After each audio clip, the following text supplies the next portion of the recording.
Napakaganda talaga, guys. Ito po ay Calatrava Boulevard. Sa may Basil.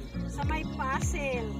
Pero, pa-improve, pa-develop pa siya. Pero, ayun na, maganda na kahit pa-develop pa lang siya.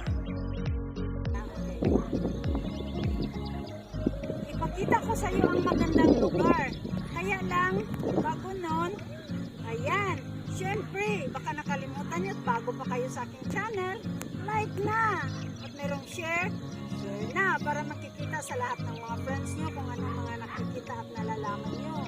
At syempre, huwag kalimutan, importante yan, subscribe, may bell sa gilid, pindutin na at hit na yung all sa taas para ma-notify kayo sa lahat ng mga bagong videos na i-upload ko. Kaya guys, tara na! Samahan ko kayo sa paglibot. Ito lang. Kaya gato, day? Ayan guys, oh, diba? Ang gaganda-ganda guys, oh. O, tingnan nyo guys. Ito yung sunset. Napakaganda ang sunset nila guys. Ayan, oh, diba? Ang gaganda ng langit. Ayan, sumang-ayon sa ating pag-date. O, diba? Ayan, ang ganda. O, ayan, kita nyo guys. Ayan, kaya dito kayo pumunta sa magandang lugar natin. Tapos, pag manginhas kayo guys, maraming shell dito.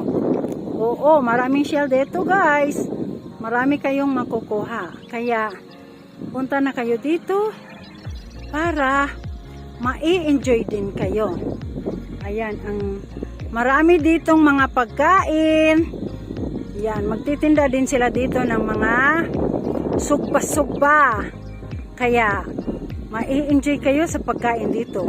At, meron din silang floating restaurant. Ayan, pag malaki ang tubig, mag-high tide siya. Ayan, hanggang floor ng ating floating restaurant. Kaya tinatawag siyang floating restaurant. O diba ang ganda guys? Ngayon ay nakita nyo na, kaya pwede kayo dito magpahayahay kasi napaka-fresh ang hangin dito. Ayan oh. O diba? O kaya guys, baka nakalimutan nyo, lalo na kung bago pa kayo sa channel ko. Ayan, ritso like na. At merong share. Siyempre, share na. Para makikita sa lahat ng mga friends nyo kung anong mga nakikita at nalalaman nyo. Siyempre, huwag kalimutan subscribe. May bell sa gilid. Pindutin na. At hit na yung all sa taas para ma-notify kayo sa lahat ng mga bagong videos na i-upload ko. Kaya guys, thank you for watching. See you next vlog. Bye!